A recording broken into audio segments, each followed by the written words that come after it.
everybody, to Pole Hook Golf, the podcast. I'm your host, Matt Cook, and tonight we've got an awesome episode for all of you. It is episode number 141 of the Pole Hook Golf podcast. I can't believe it. I know you can't believe it, how we are even on air at this point. It's fantastic stuff.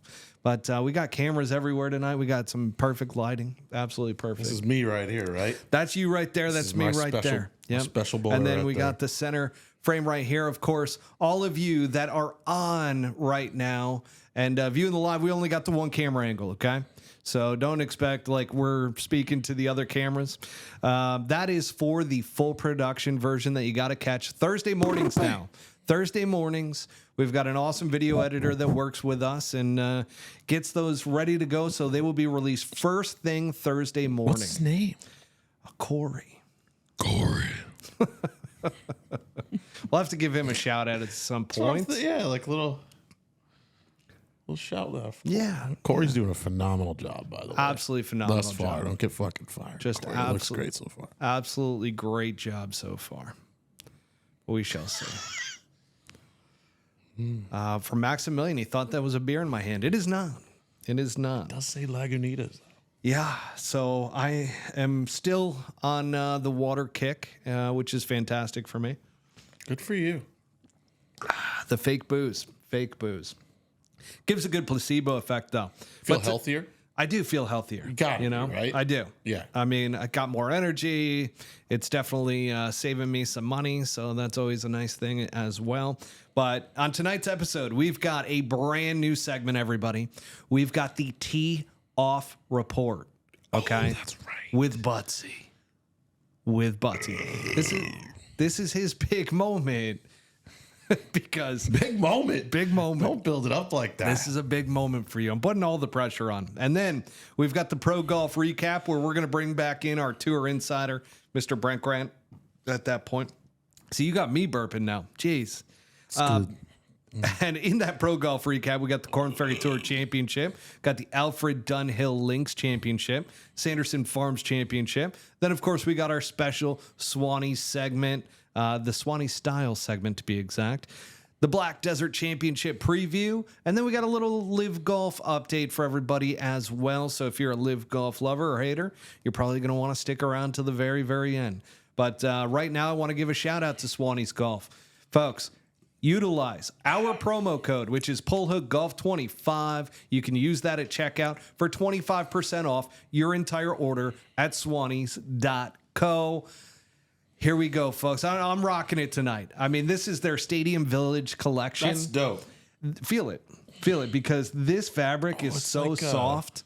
Kind of a little rugby-ish? Yes. I don't know. Yeah. I would say so. You know, they call it their Stadium Village collection, which is like very Stadium. Star Trek, like very futury. It's very nice. Like the fabric's very soft on the skin. And this maroon collection, I've got the hat here as well. I absolutely love Swannies and love them as a sponsor. So, folks, use promo code PoleHookGolf25 for 25% off. It's soft on the skin. It's so soft. And that leads us right into the Tee Off Report, which is our brand new segment with Buttsy. And this is how we're going to get the episode started from here on out. Buttsy, I hope you're excited for this. This is called Buttsy on a Soapbox. Okay. Buttsy on a Soapbox. Here we go. So I'm doing this for all of you, for the audience, right? What is the biggest pet peeves that you have with a golf partner, specifically when you're riding in a golf cart with somebody? Pet peeves. Oh, boy. I would say, first off, I actually encountered this past weekend. The cooler, right? The cooler's not very big, and it's not designed for fucking water bottles, okay? If you're not drinking, you got water bottles out there, you either drink warm water or bring your own fanny pack with ice in it. Keep your waters out of the fucking cooler. You want to put little shooters in there? It's perfectly designed for a 6-pack of beer with ice on top of it, with enough room for some little shooters and maybe a peanut butter jelly sandwich or whatever various snacks that you might want. Keep your stupid fucking waters out of the cooler. There you have it, Pet folks. peeve. What else? Anything else? Oh, let's see. I'm left-handed, parking on the right side of me. Oh. And then having to do that whole, Oh, I forgot you're a lefty. That's really irritating.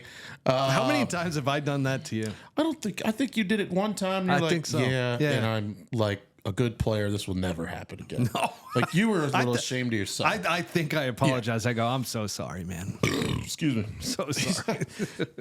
So anyways, no, that and gosh, fix your ball marks, fix your divots.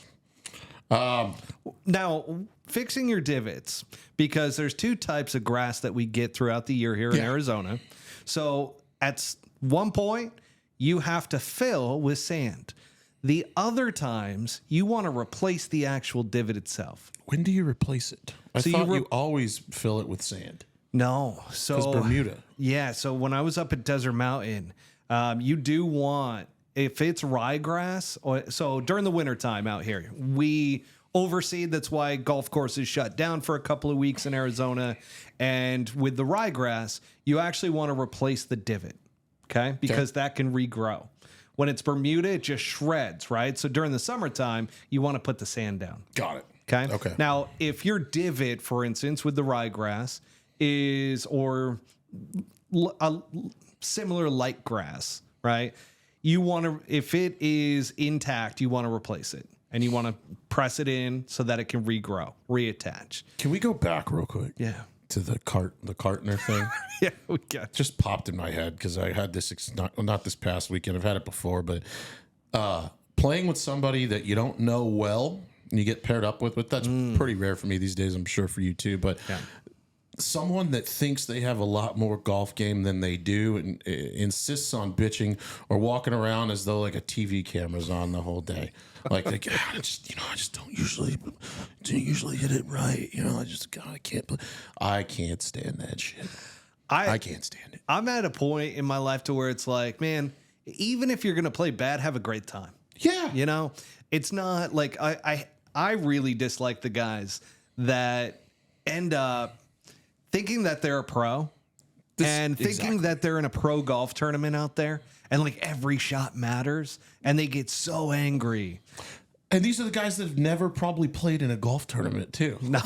That's usually, it's always those guys. Like, yeah. So anyways, just that, I just can't stand that. Just enjoy yourself.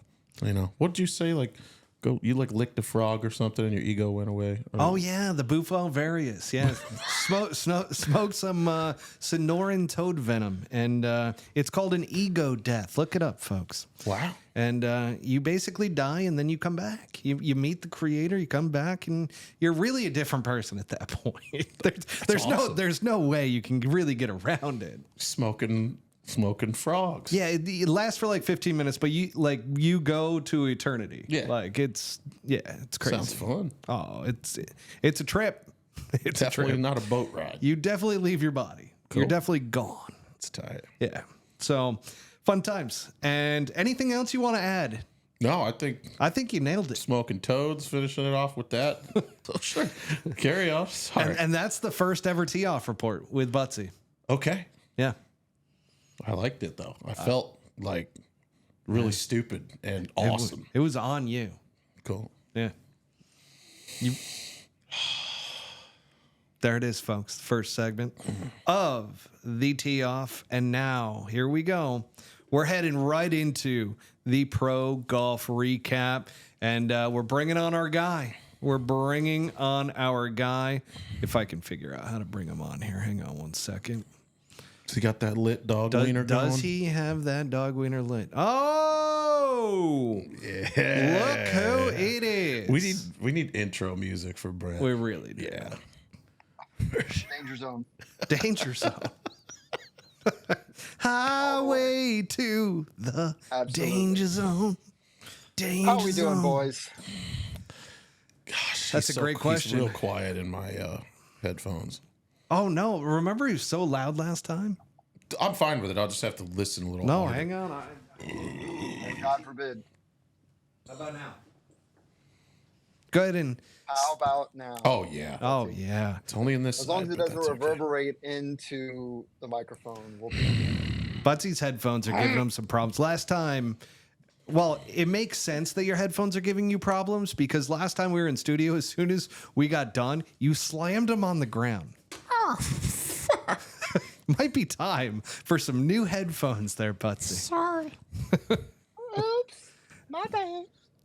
All right, Brent, we've got the Pro Golf recap, and we're going to start off with the Korn Ferry Tour Championship, which, in my opinion, and I know you share a similar sentiment, is that was the best event this weekend. Let's why don't you lead us off here and tell us a little bit about the golf course they were playing and a little bit about the Korn Ferry Tour Championship.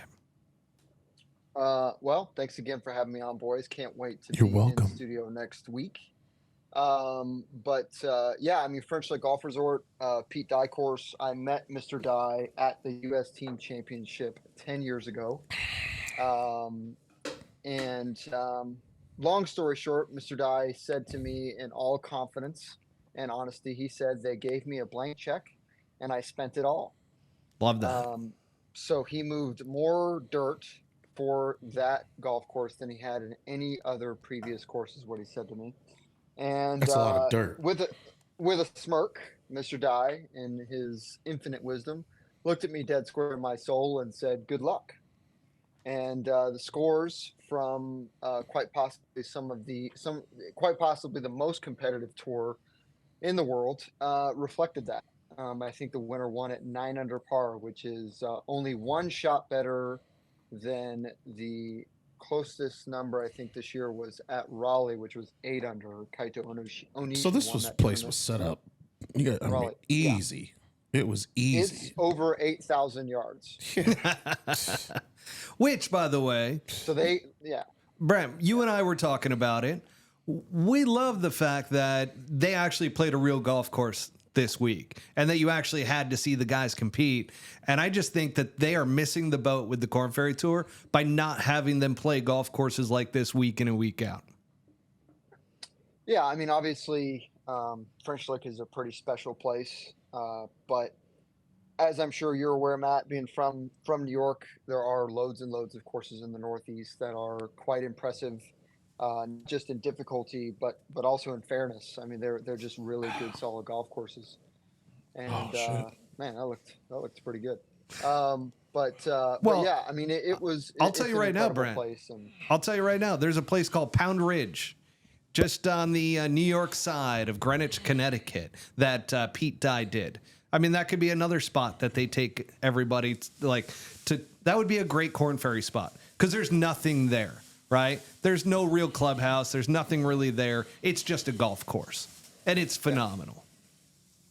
Yeah, I mean, one of the things that's going to continue to come up a lot is money, and that is something that Is what? the PGA Tour is money. Oh, And that is something that the PGA Tour is very limiting when it limits how much it puts on or puts into the Korn Ferry Tour, and so they spend somewhere to the tune of $20 million, and they don't get any of that back. And obviously, as a non-for-profit organization, they should have those types of things, and $20 million really isn't a whole lot, considering. I mean, to give you an example, Scotty Scheffler, I think, made somewhere to the tune of, like, what did he make? $50 or $60 million this year, or something like that. Something ridiculous, that's for sure. 20 or 30, more than 20 million. Not a lot of money according to Buttsy, but but yeah, I mean, French Lick is a special place, the hometown of Larry Bird. But the most disappointing part about the golf course is that nobody showed up. And the reason why they didn't show up is because French Lick is a unbelievably small town, and I believe it has one hotel, and the hotel is 150 years old, and it's a small farm town, and what a better place to put on one of the most competitive tours in the world than in the middle of nowhere. Because it's not like it really was really on TV in the first place. So that's what's crazy. sad.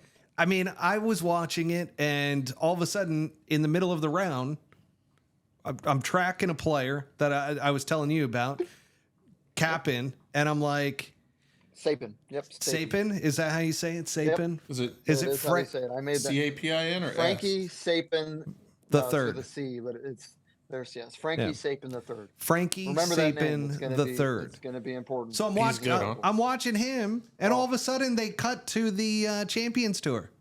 I'm like, what kind of bullshit is that? Hang on a second. I'm actually really getting into it, watching this kid out there, and all of a sudden they cut to that on the third round coverage. I'm like, what the hell is going on here? We'd rather show Rocco with the weirdest looking mouth in golf. It's a lot of cigars. But yeah, I mean, the overarching theme really in all of my conversations over the last probably 3 to 5 years, after post COVID, when they were a little bit more open about how much money they were spending on COVID, and how much money was actually coming into the Korn Ferry Tour. It goes the PGA Tour, the Champions Tour, and then the Korn Ferry Tour. And so we're the last to feel any sort of budget surplus, and we're also the first to feel any sort of cuts. And I mean, Ryan French put out that article about the shortening of fields, and it's not gonna really affect how the PGA Tour runs it, but it's gonna force them hopefully to invest more money into the Korn Ferry Tour. But that means that they would probably have to take it from the Champions Tour, which, based on the priority list, I don't see how that happens. Well, I just don't see how that happens. I don't have a lot of confidence in the budgetary issues being resolved with regards to the Korn Ferry. You hate to hear it. Well, tell us about the winner, Braden Thornberry. Very, very got a way better opportunity than some of the other guys, so I think that's why I don't like it. What about you, Brent? You ever play in one of these? I played in the Amex, but obviously, as we're all very, very much aware, it's in a dome, so there's no such thing as a draw in the desert. So, but that's what's different. I mean, you got to understand. I mean, you guys understand this obviously, but for the average yes, you guys are bullshit.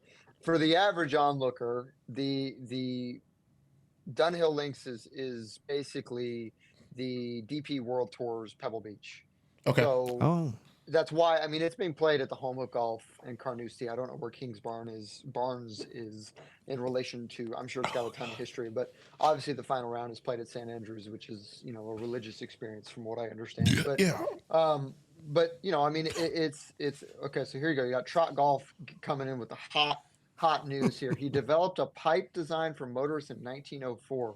Solid. Opened a tobacconist shop. Oh, I like this guy already. Yeah. This is St. John's Alfred in Dunhill. 1907. It sounds Tobacco like an elite blends. name. That's Shops wrong. were open in New York and Paris in 1920. So big tobacco guy, which I immediately am in love with. Well, this guy. you're a big Yeah. tobacco guy. Big yourself, tobacco as guy. I can Tobacco see. guy. I mean, that's obvious. Yeah. So I mean, I Very don't clear. know why they didn't even give me a call to come play.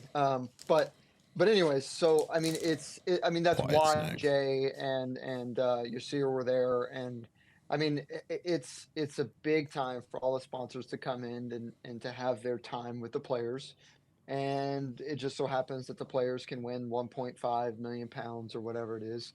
And all they got to do is put up with some very rich guys that may be shitty at golf for 3 or 4 days and call it a day. And the smart guys like Not the Terrell worst thing. Hatton decided, I'm going to bring my dad in, and my dad's going to play in this. And so that was a pretty smart move, because you're going to be hanging out with your dad for 4 days, playing in this tournament, which, by the way, Terrell Hatton has won this golf tournament 3 times, folks. So this is not his first time winning this golf tournament, but he did win. Runner-up was Nicholas Kosarts, which he had a valiant effort, but he kind of blew it on 18. Ended up making par. Terrell Hatton ended up making a birdie, so don't get me twisted. But 18 at St. Andrews, you can drive it way up there, right? So he had a little bit of a chip. He could have putted it. Or no, I'm sorry, he did putt it. And he just left it short. I mean, it got up Was the he hill. in the Valley of Death? He was. And so he went through the valley up to the top, and it just stayed there. He probably had about a 15-footer, which isn't bad to try to make birdie in order to push it into a playoff, but misses the putt. Terrell Hatton has about a 5-footer or so. Knocks that in like Why a does gent. Terrell Hatton always win here? Dude, Terrell Hatton loves What this. is it? Loves it. Tyrese. I mean, he's just, don't call him Tyrell. You know what I mean? It's just like Great guy. balls Phenomenal it up. Love that guy. Is he a good guy? I love his attitude on the golf course. I love how and he fantastic. owns it. That's what's awesome about him, right? That he bitches and moans and gets all upset and everything, but he does it in a way that it's almost like condescending, and and he just owns it.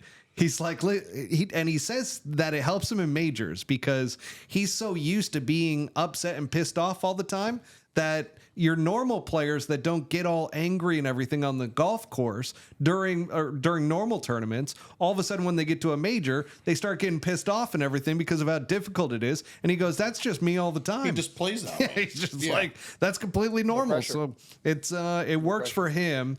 And it was a very strong showing by the LIV Golf guys. 4 players in the top 10 for LIV Golf. And it does beg the question, and once again, I will start with Buttsy on this one. Does the lighter LIV Golf schedule provide an advantage towards the end of the season for these guys? Why would you say that?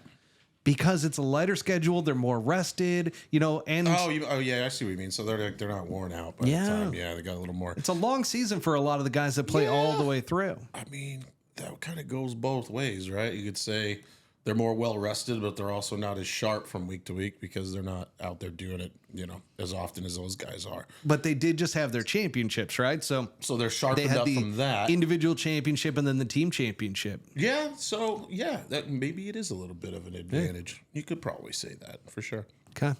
Fantastic. What about you, Brent? Thank you.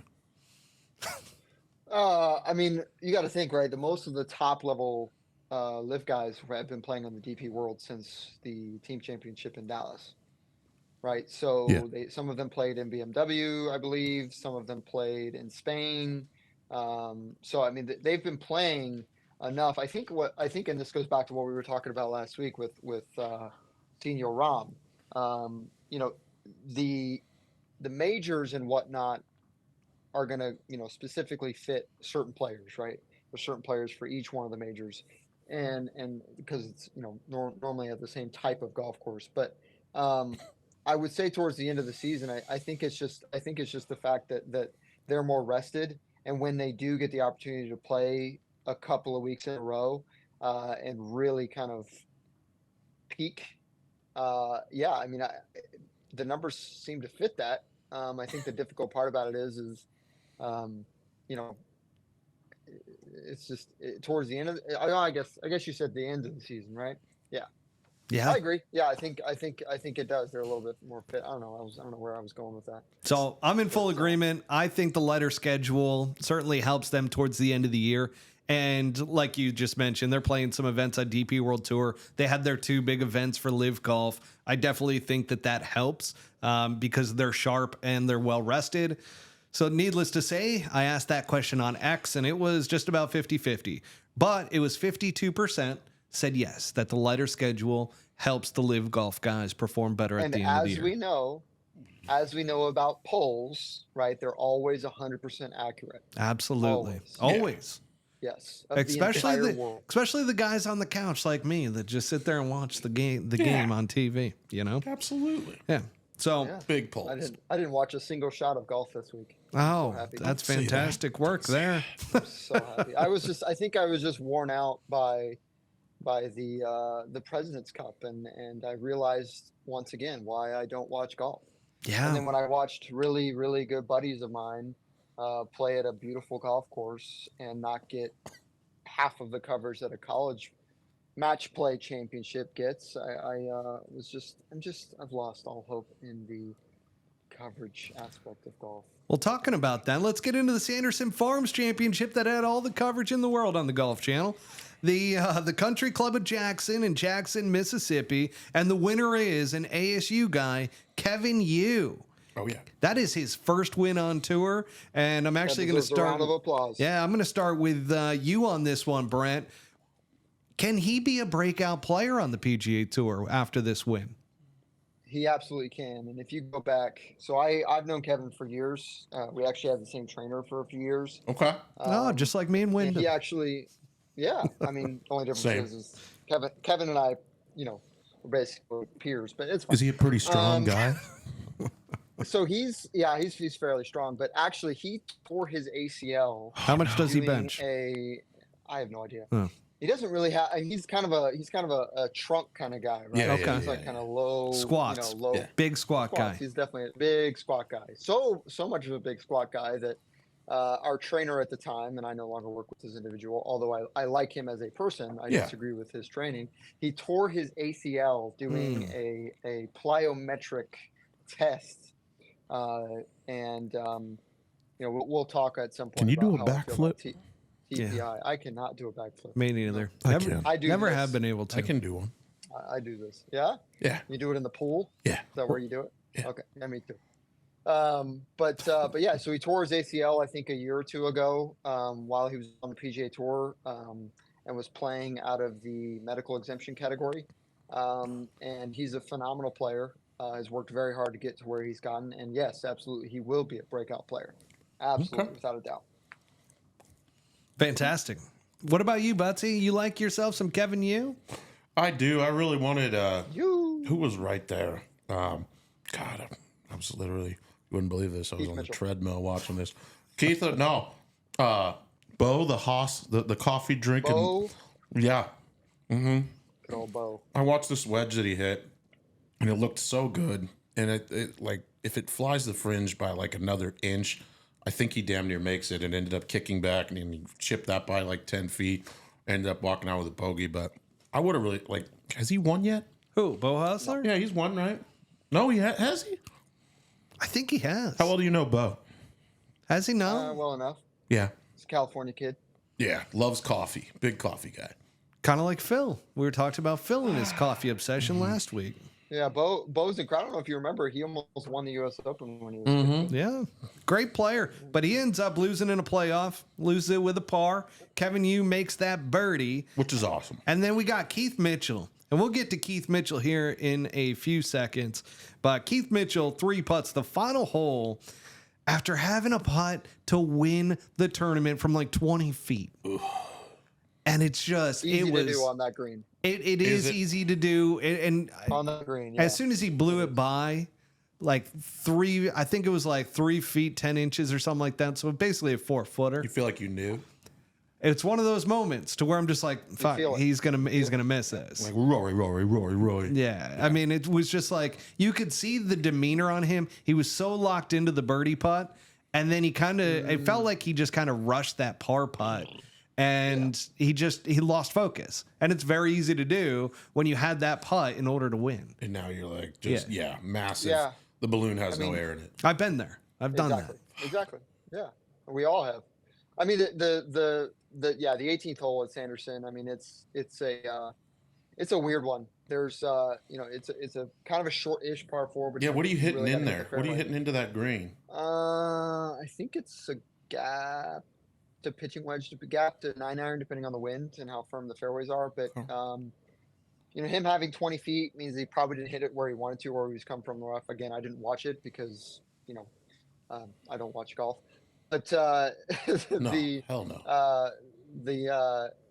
The difficult part about 18, I mean, so it's kind of a ribeye shape, like it's got a thin part and like a really I had ribeyes the other night. Last night. I had one tonight. Like made them here? Oh yeah, I'm a master at grilling ribeyes. You did tell me this. Yeah. Now you had to I'm gonna have to have experience you over for some ribeyes. Yes. Well, anyways, the between green's Buttsy and I, ribeye you'll have shaped, some so big critics as far as steak is concerned. But that could be an interesting. Brent likes to eat like the moving cow. Well, pretty much.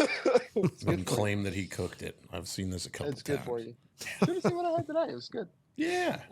Fantastic. Bullshit. But yeah, no, it's easy to do. The greens roll like a 13 at Sanderson. They're sort of tricky to read.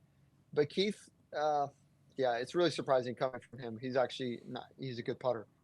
But you got to feel for him. Keith Mitchell's a phenomenal guy and always been right there. And just cool looking too. Yeah, he's playing some good golf as well. He's just got the. Oh, thanks. Can you turn that back on, please? Thank you. Turn that back on right now. The other thing that I will mention when you were talking about Bo Hostler hitting wedges, he hit a couple wedges. So in regulation, he hit it into the trees, had to punch out, and he stuck a wedge from 133 yards. Just stuck it in order to save his par and get into the playoff. And then he basically almost did the same thing in the playoff as well. Yeah, so he's right there. I mean, He Bo works really Hostler's hard on right his there wins. for sure. His driver was a little suspect, though. I wonder what his odds Yeah, were going into the week. Somebody was probably pretty pissed Probably off not great. that he didn't. Yeah. No, he wasn't on our list last week for the top, I think, 12 players we had for Neither betting was odds. Kevin Yu. Neither was Kevin Yu. That is did, accurate. How did my pick play? I didn't even. I don't remember who that was. I don't even remember who your pick was either. Dunlap. Nick, He Nick did not Dunlap. play great. However, Eric Cole was up there. He had a shot Sunday, Well, there you but go. yeah, it really let me down. All right, let's take a moment for a commercial break. Do it. Now, a quick word from our sponsor. Swannies is here with a fresh take. Performance-based materials are a given these days. But if you're looking for the stretchiest and most lightweight pieces that deliver a look that says, I'm here for a good time, take a walk on the Swannies side. With fabric sourced from recycled plastics and designs sourced from our very own weekend warriors, Swannies is looking out for both our planet and those that need a little style to boost their drive another 15 yards. Premium looks from top to bottom at swannies.co. That leads us right into the Swannies Style segment here, folks. So in the Swannies Style segment, we've got the deepest V in the game. That is going to be our main topic for this one. And here we go. Keith Mitchell's polo on Sunday during the final round had buttons that went all the way down to his belly button. It wasn't a dress shirt style, so it didn't go all the way down, but it went all the way down to the belly button. And I'm not exaggerating. It literally went all the way down to the belly button. And I even had to do a double take when I saw it on Sunday. And he wore it in the final round. So the question that I beg to both of you, is there such a thing as a polo with too many buttons? Buttsy, start with you. No, I think it's something that they used to do back in the late 40s to mid 50s, and it's very classic and bold of him to bring that out. Wow. What about you, Brent? How do you feel about it? Man, I just saw this. He had it tucked in, I believe, right? He's Oh, got yeah. like the what was the guy from Caddyshack? What was his name? What was Danny Noonan. The guy played by The Chevy? judge. Damn it. Was it the judge? That's all right. No, I know who you're No, talking it about. was the other guy. Ty. The guy, Ty, played Oh, by Chevy Chevy. Chase. Good old Chevy Chevy. Chase. He kind of had that kind of look. Keith Mitchell is he's just a stud, and he's got the look. He's not super jacked, but he's in some sort of shape. You can kind of see that he probably drink you under the table, but he doesn't doesn't really show it with like a massive Duffner gut. So I love that. He's also got the visor. Yeah. I mean the high visor. I mean, he's just a stud. I don't think many guys could pull it off. I bet think he's a with hell of a Ricky- tennis player. Probably. Badminton, I think, is his He game, looks like actually. country club as hell. It's really cool. I a couldn't good pull it point. off. But Could he's you country might be club, able but to he's do it. country club. I've done it active. before. It's not my favorite look Yeah. that I have out on the golf course, but I feel like I could pull it off. Now, the one thing I will say is Keith Mitchell gives me Freddie Couple vibes. Big time. Yes. Yes. Just a smooth Former character. Nike athlete, by the way. Yeah, he was a former Nike Yeah, athlete, former Nike which was surprising when you sent me something, Brent, over the weekend. You're like, is it Nike about Keith? And I'm like, no, I don't know what brand Keith Mitchell's wearing right now, but it had the buttons for Linsole, the right? collar, had the buttons for the collar, had it buttons down to the belly button. Now I am gonna say I felt like the buttons was too much. There was too many buttons. You didn't like it? Maybe I love a deep like that gets kind of down into the middle of the chest. I would probably say if they eliminated 1 to 2 buttons, that would have looked really good. It'd be funny looking wide open though, right? Unbuttoned Oh all my the way God! If down. he just unbuttoned it, I mean, you're seeing everything. Oh yeah. You're even going to see some belly in there too. Oh yeah. Woo. So He's just, he's a stud though, man. I don't think many guys could pull that off. I don't know if he pulled it off. Sid and Mashburn or Sid Mashburn, I believe is what That's it's the called. I'm gear? getting, like multiple links here. Yeah, he's probably one of the only guys on. He's tour got his own that's, hair products too, right? No, that's He Paul probably Mitchell. does. My bad. No, I think he's actually That's Paul pretty good. Mitchell's That's great pretty great good. nephew. Oh, you're So, leaving me hanging. Oh, sorry. Jesus Christ. Sorry. Editor, this is the time you put Keith Mitchell's head on top of a Paul Mitchell shampoo bottle. Something to that effect. exactly how that goes. I think he's just got the he's even got kind of like an old school swing and a follow through. So I mean, you could put him in any era and he probably would do pretty well. He's You know also what brand a he? phenomenally nice guy. Yeah, Super you know nice what guy. brand he would be perfect for is cricket. Don't Yeah, say, that's I was kind gonna say, yeah. do not say Malbon. Yeah. Yeah, I could see that. yeah, because they've got the Cricket, old hold on, school let me go polos. through That's the why I was Google thinking later like he here. looks like a country club tennis guy, but now that Yeah. you say cricket, that's like even more.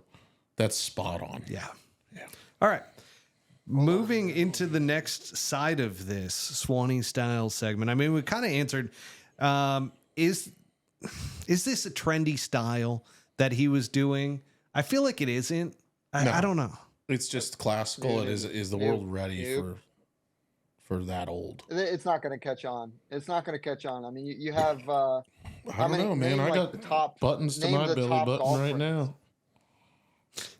Do you really? Just two, though. It's a jacket. I feel like he had like 8 buttons. We'll have to do a button count on that shirt that he wore, but I feel like there was like 8 buttons. I'm saying that it is not a trend. It is not going to take off. It is not going to be something that people are going to be interested in because it is a tough look to pull off. Might And be a I don't fad. even know if he. It could be a fad. Yeah, it could. I just feel like, man, just 2 buttons up, keep it classic. I mean, it can come all the way down to like your sternum, but once it goes below there, what are we doing? What are we opening up for? Just put on a romper. And it's Yeah. not a dress shirt, right? No. Like it's not the dress shirt polo. That's my untucked. biggest beef with this entire thing is like I've seen the golf dress shirt look, right? And like I don't really think anybody pulls that off. Remember Phil but tried to do that for a while? It's okay. Yeah. But this did it. one, like the buttons ended at the belly button and then there was shirt. So it's like we still have to pull it over our head. Yeah. Yeah. It's tough to see. I mean, on Google, they don't really show you he seemed to have it unbuttoned like all the way to like the mid chest area. Yeah, oh yeah. He's a deep V guy. But then it kind of like, so you're saying it stopped at the belly button and then had it tucked in, or Yeah. was there like a gap far enough? Oh to no, there where was it a could have gap from the possibly been belly more button to the like the belt buckle. Like Captain Ron. that was still like Okay, yeah. I understand. Yeah. I Tough, understand. tough Yeah, look. it's not the untucked Puma polo No. that Ricky pulled off in the tropics. That was a fad too for about 2.5 seconds, and then everybody realized that you can't do that at a country club. They did. Okay. Our next Swanee style segment topic is metal spikes because I noticed and heard from the announcers on when there was actually coverage on the Korn Ferry Tour Championship that they're like, oh, I just heard him clacking down the cart path with his metal spikes. And they were applauding the fact that of wearing metal spikes. So I wondered, I'm going to start with you, Brent, because we know you're a big metal spike guy. What's your feeling on the metal spikes? You love them, hate them, indifferent, or just is it a competitive advantage? I think for those of us that struggle with slippage, Oh, slippage is a it's, good word. it's imperative that we wear them. Some guys use it in like a Hogan fashion type thing where they have like a certain amount of metal spikes in a certain area. Myself, I use full metals. All 8 spikes in my FootJoy shoes have metals in them. You're full metal. Do you ever walk full metal on, jacket, like, baby. when you go into the clubhouse, you feel bad about walking in there? I have a short little story. I got piss test at the U.S. Open Impossible. at LA Country Club. Yeah, it's actually ridiculous. But I had to walk like half a mile in my socks throughout the entire clubhouse What? to get to some room. Yeah, it was ridiculous. So they legitimately put down, although it's at the PGA Tour, they have them everywhere. On the Korn Ferry Tour, we have to ask. But on the PGA Tour, they have carpets everywhere throughout the, like, laid down rent-a-carpet throughout the clubhouse, so guys don't have to take off their shoes. I've On the seen Korn that Ferry at the Tour, we have to Shriners. take off our shoes. Yeah, so it's a different sort of deal, but it shows you how little these announcers think of the tour pros on the Korn Ferry Tour. They don't think of them as tour pros. They just sort of think of them as, oh, they're almost there. You'll get it sunny kind of thing. But for the 40% of us that wear metals, it's actually hell being on the Korn Ferry Tour. It's a pain in the ass. Wow. But we got to do it. What about you, Buttsy? How you feel about the metal spikes? I'm all about metal you're old enough spikes. to remember the old nails, right? Oh, dude. yeah. I mean, Tiger wore nails till not too long ago, I'm pretty sure. I'm all about metal spikes until I got to putt through your stupid fucking metal spike prints. And if I was putting for that amount of money, because you can't fix those, right? Yes, you can. Yeah. Like, and if now you could, can. But God, that would take ages to have to sit down. No, and so I not to interrupt you, but No, there's never. been some talk about this. Yeah, I never do that. There has been some talk about the difference between the really deep plastic spikes that take up a good about an inch worth of green space, if you will, and the difference between one pinhole. And I mean, there aren't as many big fellas anymore on the big tours or even on the Korn Ferry Tour. So What do you mean by the- that? Yeah, I feel like that was a that- that was a there are shot at people somebody. That Yeah, are, what do you that mean? are not of a water buffalo / lamb buffalo. Wow, style. I feel like that was another shot at somebody Yeah. here. Super weird. There are some smaller fit type individuals. What do you mean about that? Yeah, it's really still Their not. BMI isn't as high as What is it? Oh. What is a BMI? I think it's body mass index. Oh, I believe thought it is was like an the- STD there for a second. something Yeah. weird. So you're Out of a saying water that buffalo. I'm just going to summarize for you so you don't. Yeah. So you're saying that the plastic spikes they're saying could be just as, if not more hurtful than one little pinhole. I believe the talk amongst the professionals is that they're actually worse because it makes a huge indention, and rather than one little pinhole which you can just sort of tap down. Yeah, So, maybe I mean, that's true. It's different. But, Okay. you know, No, I like They're them. never I gonna like allow metal them. spikes. Like I if I was going to like the PGA Superstore and I was going to buy a pair of spikes and they still had metal and the same shoe next to it was in plastic, and I was allowed on a golf course with them, I'd buy metal. Wow. Okay. There it is. absolutely. I don't know. Somebody once told me, "Hey, if you can play in tennis shoes and then you have really good balance in your golf swing," and so That's horseshit. yeah, I literally ever since I was way too influenced by this person. I don't even remember who the hell it was that said That this. just, Just- means you hit it short. That's Well, all that or means. You physics hit it just short. Oh, we're gonna find out, Brent. back Short knocker. to you making fun of fat people. And now short knockers and apparently. short guys. Wow. Yeah. It would make sense. Lateral physics. Like if you're transitioning to your front foot or something like that, if you got a lot of upper body weight, or, I'm not talking about myself here, I do slip a lot, but there's no way I'm wearing fucking tennis shoes. I mean, I'd have to like Can't grow do it. my nails out. But and you let 'em- do. You wear Jordans. Not on the golf course. You don't? No, he has Well, spikes. I wear the doesn't have one- the metal golf- The spikes. golf Jordans. ones, but those are just like tennis shoes. Yeah. Just a little bit more traction. Yeah. I guess not you're that right. I bad. don't slip that bad. Yeah. Anybody that slips. Well, I mean, sucks. you slip. Yeah, I mean, They got well, bad I wouldn't balance. say that. Probably something Yeah, neurological that's going what on. it is. All right, we spent way too much time on metal Your spikes, fault, folks. dude. I'm so sorry, everybody. We went down a goddamn rabbit hole with the metal spikes. But guess what, folks? We're back, locked in, heading into the Black Desert Championship preview. Folks, this is the first time the PGA Tour is back in Utah. Woo! Yeah. Man, and at an state of absolute Utah. gem. And by the way, the last event, I had to look at my notes, was 1963.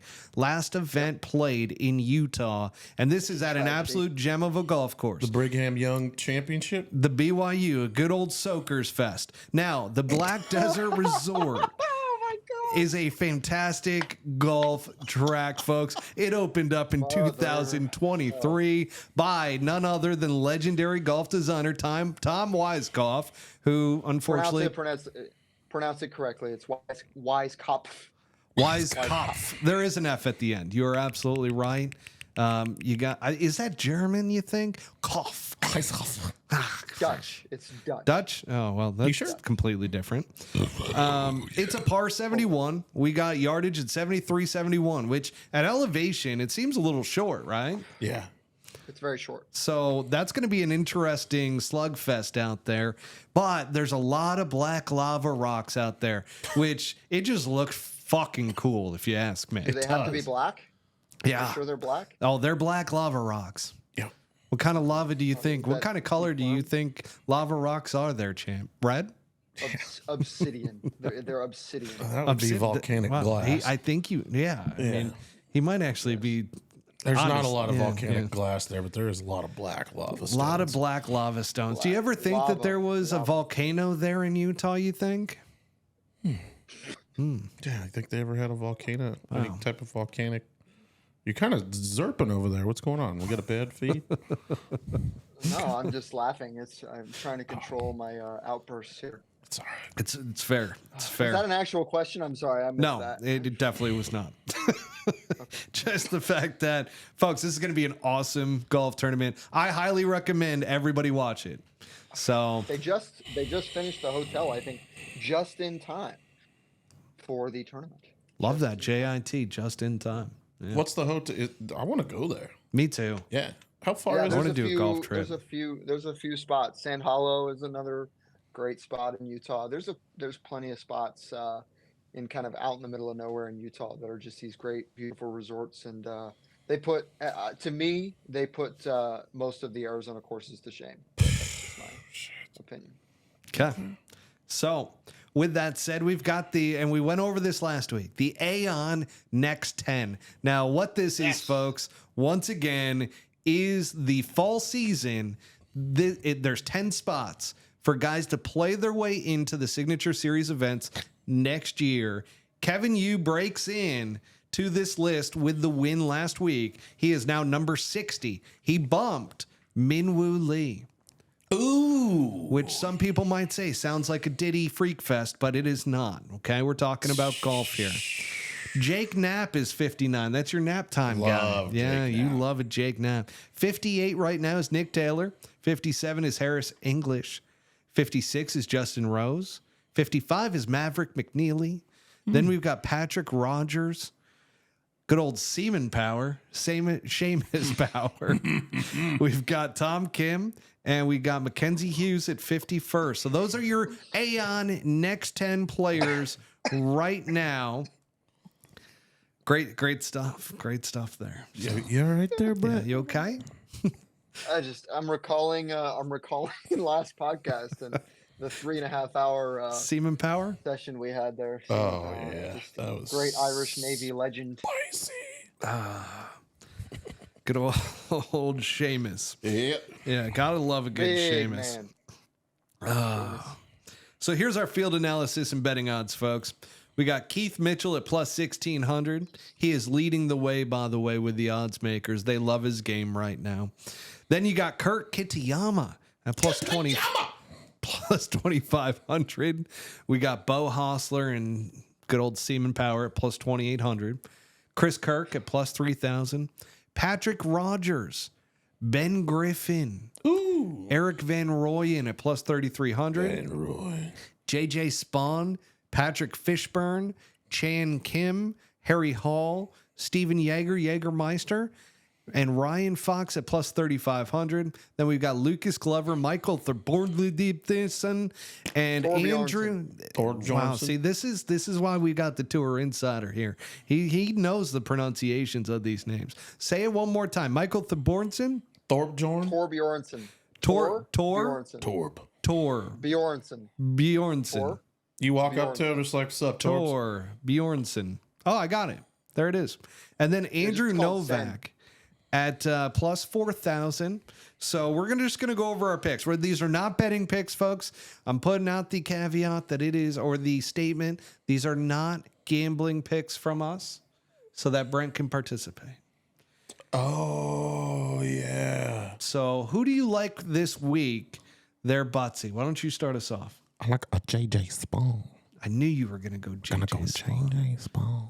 What about you, Brent? Who you like this week? Is it a tough driving course? It is because of all the black lava rocks. Yeah, not Right, obsidian. That's right. So that takes out Bo Hostler and Kurt Kitayama. Yep.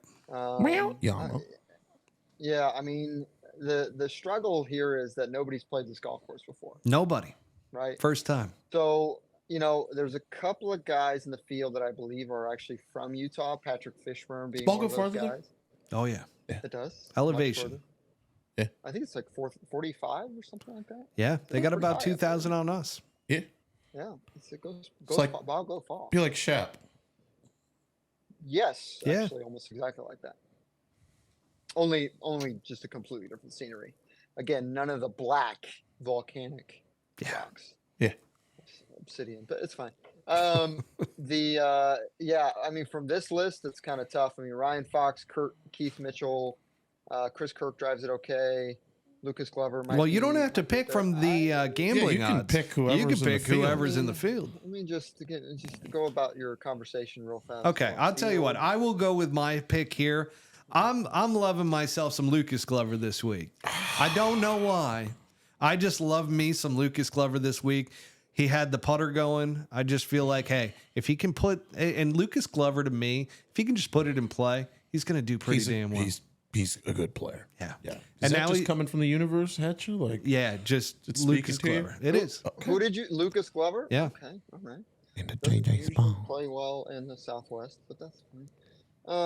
You know what? I'm gonna go with my boy, my guy, long hitter, that llama, Oh, Trey. I thought he was going to go the with long, one and long. only Trey Mullinax. Trey Mullinax. Wow, big pick there. Specials, big man. He's a big man. Hits it a long way, and he's coming off an injury, but we're pulling for him. I just heard big Love that man guy. coming off. Coming off, Exactly. big man, long. John Yes. Long. Long, Exactly. big man coming Everything off. about this, just big man coming on, long drive. Here we go again, folks. No, we are not going. I Y'all. love it. I'm ready for it this time. All right, there you go, guys. We've got our picks. picks in. Good picks. I love the diversity there. Yeah. Yeah. Yeah. We're inclusive. Now to the real conversation. Now to the real conversation, my friends. This is our LIV Golf update. Okay. A lot of smoke. Do we know anything about I do. what happened Yeah. between? Mhm, Okay. mhm. Yeah.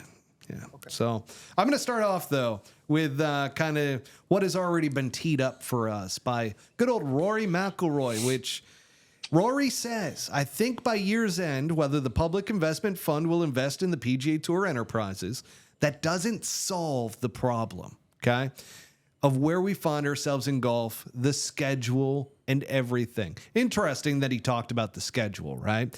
However, there's a couple important things to note because Rory is part of the negotiating team.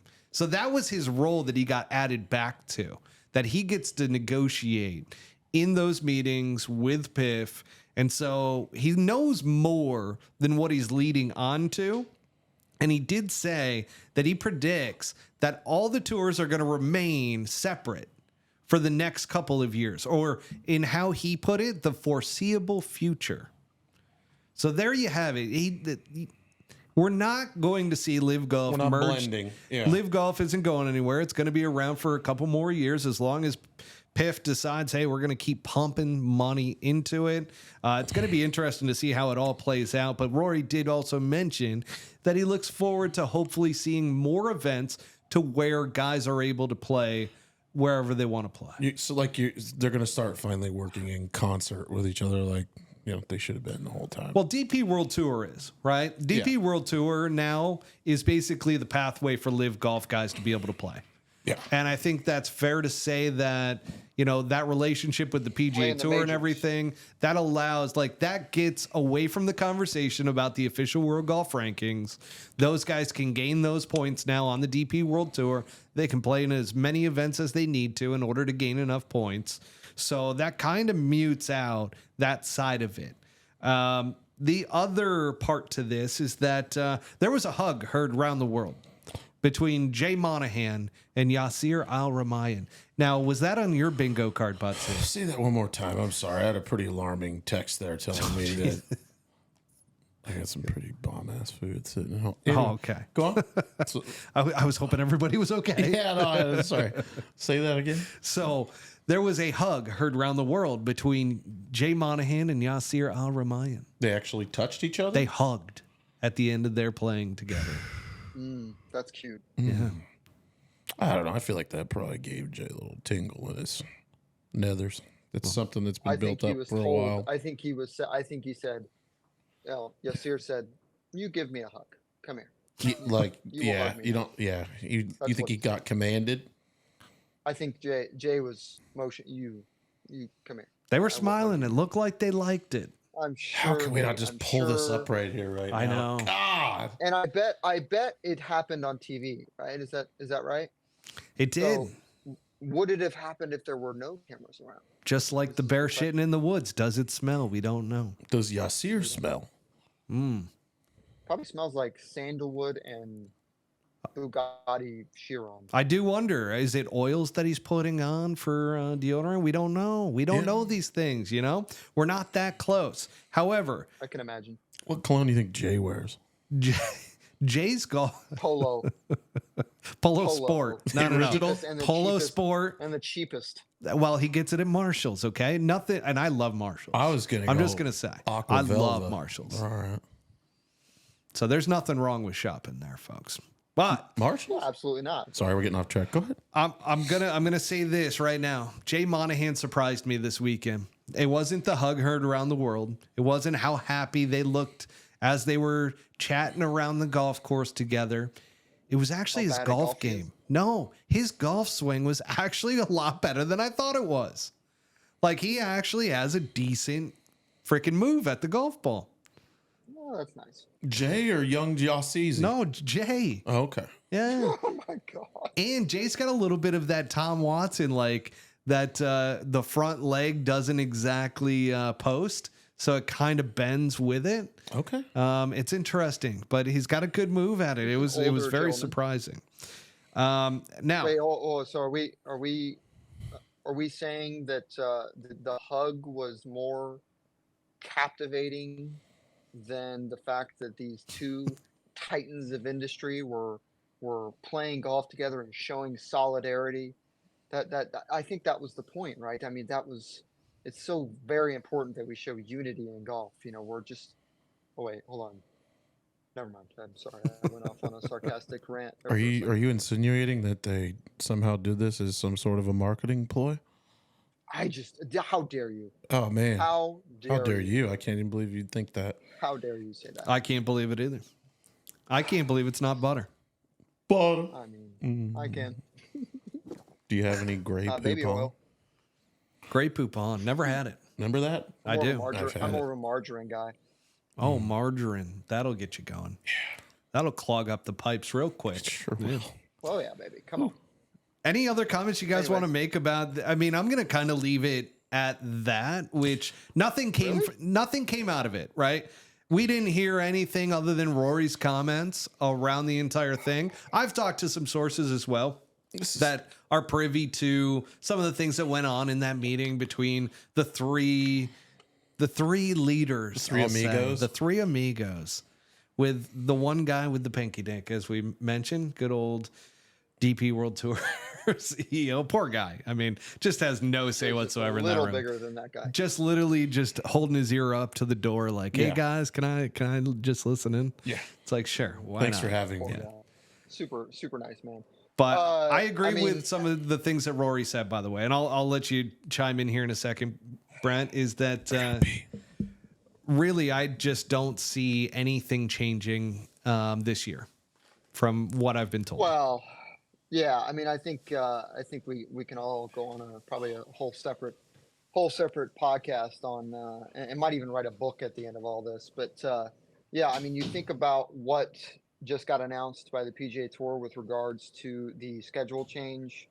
And when I say schedule change, I mean like with the limiting of playing opportunities, limiting of fields, and what that means for 2026. Now, obviously, they're not going to they shouldn't make any change for 2025 because obviously there are 35 plus guys coming as rookies after Q School. But it's interesting that what he decides to talk about is where we find ourselves in golf as far as the schedule is concerned and everything else.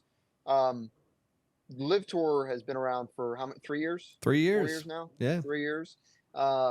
They have never said that they want to see the PGA Tour crumble, or they want to see it go away, or anything like that. And they actually they've actually attempted to work with the PGA Tour, clearly. But here you are having a guy that plays, I think, less than 25 events in the season, 25 events total, 30 events total. He's still going. Season. It was 15 seconds, Buttsy. Thank you. I mean, there will be a segment here coming up. What grinds my gears? I'm gonna go full Peter Griffin here soon. But Oh no. Peter. But yeah, I mean, think about that, right? So where we find ourselves in golf, what are you talking about? Like, what is the problem with the way the PGA Tour is run currently, other than the fact that they continue to fund things that don't really matter, and the elevated events and all that other stuff? I mean, what is so wrong with the way golf is right now? I just don't understand. Oh, is it? I just think players should be able to play wherever they want to play. At this point, I just think, LIV Golf has its niche. I feel like the PGA Tour, the purists are always going to prefer that model over LIV Golf. And there's just, I don't see every top player wanting to go play on LIV Golf. I just don't. I'd like to see them give an opportunity to every influencer that has a big following. No, like a real one, like, hey, your turn. We're going to show the whole world that you fucking suck in real life, too. So you're playing this tour event this week. And then, well, I'm just trying to think of a way to kill these guys off proverbially. And I think that would do a lot to disprove do you guys think that the problems in golf... Are we in an open segment right now? The problem... Yeah. Okay. Absolutely. Doesn't solve the problems where we are in golf. Do you think that the problems are created by the PGA Tour? Do you think that they're actually the source of what problems? I mean, when I say they were PGA the problem to begin with. Yeah, they didn't want to play. They drew the line in the sand. I still remember. Yeah. It's when we first started this podcast, on 3 years ago, at the Genesis closed door meeting. Jay Monahan drew the line in the sand. Anybody that goes over to this LIV Golf circuit is going to be suspended. That's all. And you will lose your privileges.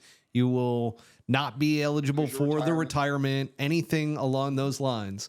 And so to me, that was the turning point. That was the mistake that was made.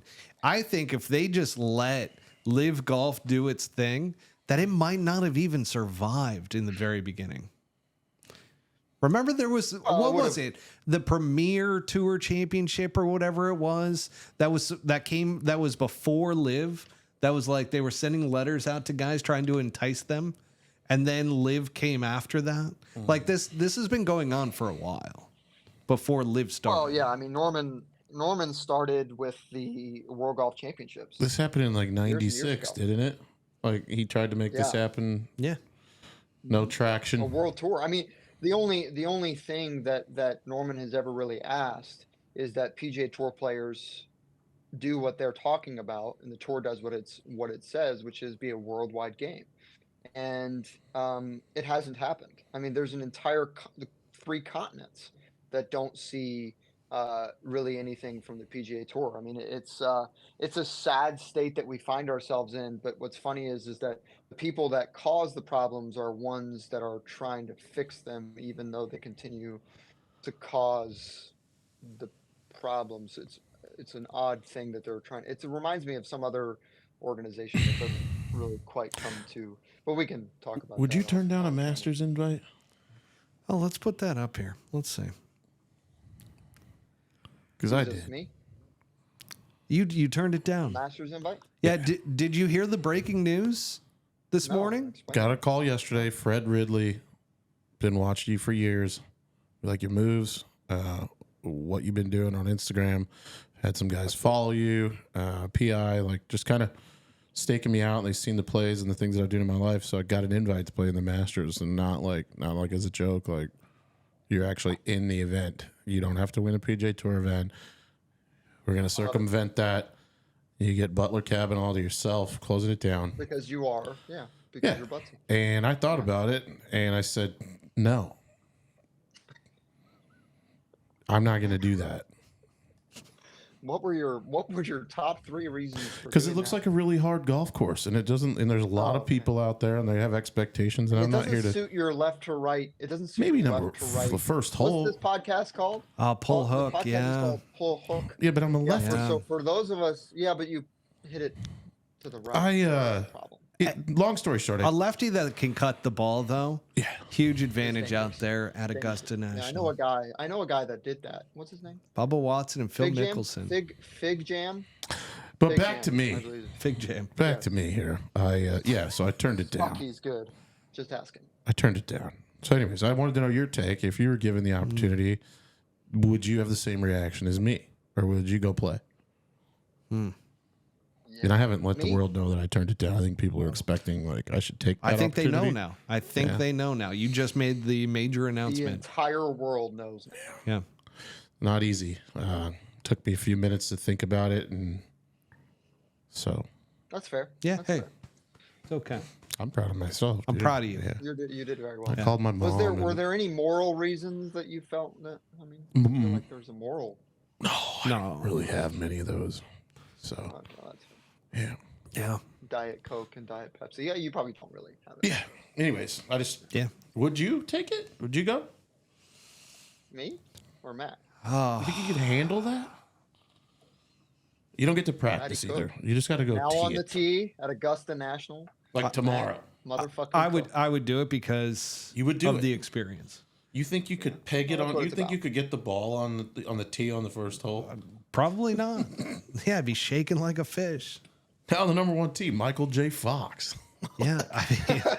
Oh, I'll say this. There might be some people that get hit with a golf ball out there. Yeah. There might be a few putter throws, but I would accept it. I'd blow the back out of the first porta-john on the golf course. Another reason I wouldn't take the job. because you would wreck Butler Cabin for never. Burn a hole right through a plastic porta shitter. Oh, Jim Nance. Here we go. What do we got now? Oh, Butler Cabin has just gone down. They are saying that a man by the name of Buttsy just flooded. took out the entire first floor of the Butler Cabin. What a disaster over there. It's flooding. Look at that. There's brown stuff coming out of Butler Cabin. Yeah. It'd be the most exciting thing ever to happen in golf. How do you And it explain wouldn't be this? golf. I dropped a chocolate beaver off in there this morning, man. I clawed a pipe up, and they ain't had new pipes there in over 75 years.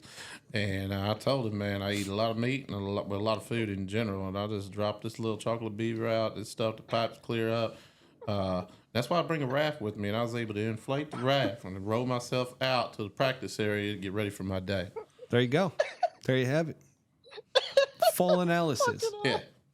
You actually wear the aircraft inflatable vest on, the one you can pull on each tab and inflate on your own. You have to put that on. You're the doing FAA it again, said you bud. had to put that on every time. You're doing it You again. put it on. Oh God, I'm gonna die. I'm gonna die doing these podcasts. Holy shit! I'm gonna laugh so hard doing these podcasts. I don't think I'm gonna be able to come into the studio. I'm gonna have to wear a mouth guard. By the way, I have folks. to wear a mouth guard. By the way, next week, Brent is in studio. We don't know how we're going to fit him in here, but we are going to fit Can't him smoke, in. right? You're Yeah. going to Can't smoke. no so- smoking. I mean, you're going to have to.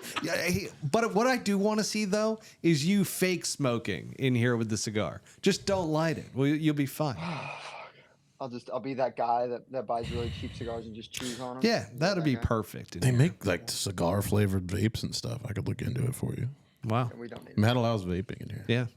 We're purists over here at the Tobacco Excellence. Okay.